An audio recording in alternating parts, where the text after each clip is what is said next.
The former First Minister Humza Yousaf is to stand down as an MSP at the 2026 Holyrood election. The ex-SNP leader has been a backbencher since resigning from the top job in May. Speaking to the media organisation Zeteo, he said it was time to step away from frontline politics. Come 2026, I will have been an elected member for 15 years. And I think the time is right for me to step down, step away from frontline politics and make way for the next generation of elected members. I hope being able to make a good contribution in Scottish and UK politics, but I think the time for me come 2026 to step away will be the right time for me and my family. Me sacrificing my leadership and terminating that agreement to me was still the right thing to have done. My successor is no longer encumbered with that deal, can make decisions and policy that he wants to take forward in our country's interest. To assess the decision and Humza Yousaf's political legacy, we were joined by the political correspondent of the Scotsman, Rachel Amery. Rachel, it was only a few weeks ago that Humza Yousaf put his papers in for 2026, so has this come as a surprise? I think we weren't expecting to see this announcement today, but it's perhaps not completely unsurprising. He has taken quite a big step back from politics since he resigned as First Minister, and he has spoken quite at length about how he wants to spend more time with his family. Of course, he had a baby just in the summer there, so it's perhaps not completely unsurprising to see this announcement today, but it did come out of the blue that it was going to happen right now, that decision. Well, of course, he was only First Minister for 13 months, so let's have a look at how it began and how it ended. Just as I will lead the SNP in the interests of all party members, not just those who voted for me, so I will aim to lead Scotland in the interests of all of our citizens, whatever your political allegiance. Although, of course, as you can tell, I'm sad that my time as First Minister is ending. But I am so grateful, I'm so blessed for having the opportunity that are afforded to so few to lead my country. And who could ask for a better country to lead than Scotland? Thank you very much. So Rachel, in his letter to John Swinney, he said he would reflect on his achievements, his mistakes and his regrets. Always maybe more interesting at looking at the regrets first. What do you think they might be? Well, the interview that he has given this morning, he said his biggest regret was actually the 2014 independence referendum, which is probably not something we necessarily associate with him, seeing as he was First Minister in the last year. I think when it comes to how he's going to be remembered, I think he was very, very vocal on the war in Gaza and calling for a ceasefire. He was one of the first European leaders to do so and was very, very vocal about that. And again, in the interviews he gave today, again, that featured very, very heavily. So I think he will be remembered for taking such a strong stance on that issue.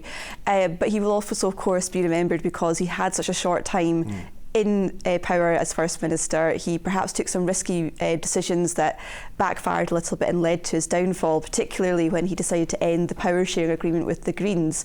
That ultimately was the first step into the downfall. That was quite quick, actually. If you look back at how it all unfolded, it happened quite quickly.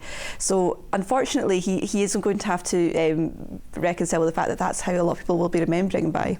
Were there any tangible achievements in Scottish terms? That's a really difficult one to sort of say because he was in power as First Minister for such a short period of time. So I think you probably are going to be looking more at how he put his presence on the international stage, for example. That's probably where you're going to be looking at more as opposed to actual physical changes that were made in Scotland.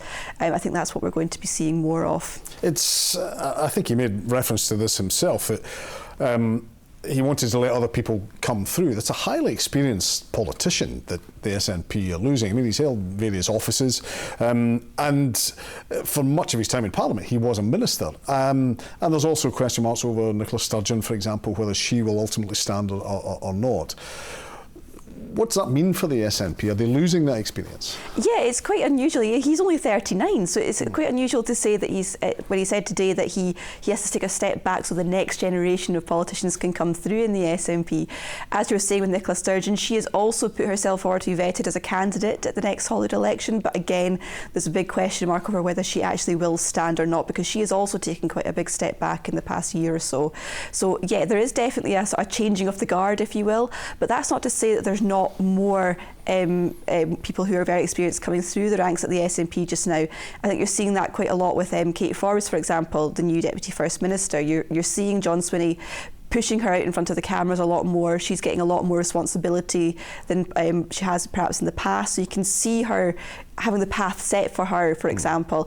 And there's other sort of young politicians in the Cabinet Office just now as well. I mean, you've got Jenny Gilruth as Education Secretary, Mary McCann as Net Zero Secretary, albeit she's on maternity leave just now. So there are individuals coming up through the ranks in the party.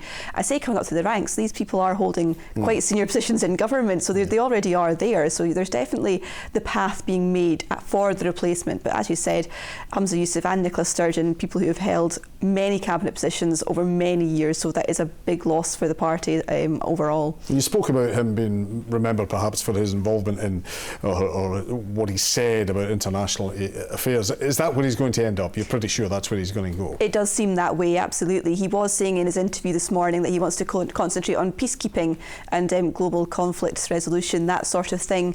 He was asked at length in this interview this morning about the war in Gaza and the ongoing conflict in the Middle East. He was also asked about Pakistani politics as well. So you can see that that's where he's trying to sort of make his mark now. That's where he's seeing himself going in the future. He has also said that he wants to do more to tackle far-right populism as well, both at home and abroad. And he has had quite a sort of a long-running back and forth with Elon Musk as well. And again, he mentioned that this morning, saying that he still believes he's one of the most dangerous men on the planet and wants to do more to sort of tackle the rhetoric that he is bringing forward. So yeah, he's been quite clear that's what he wants to do, and I think that's where he sees himself from now on. You said, of course, that he the short term that he was First Minister, that may be part of his legacy. But of course, we can't forget he was the first ethnic minority leader that Scotland has had. Yes, and I think in his letter that he sent to John Swinney today, John Swinney replied saying he'd been a pioneer in Scottish politics, and Humza Yousaf said that he had never dreamed that he would be able to do a job like this, and he hopes that now children look at him and say, well, I can do that now if he's managed to do that. So absolutely, regardless of how people are going to remember him, whether it's good or bad, that is one thing that we absolutely can't take away from this. It's a huge achievement for him to have been the first person of colour to take up residence at Bute House, and also the first Muslim leader of the Western world. So it's a huge achievement. Rachel, thank you.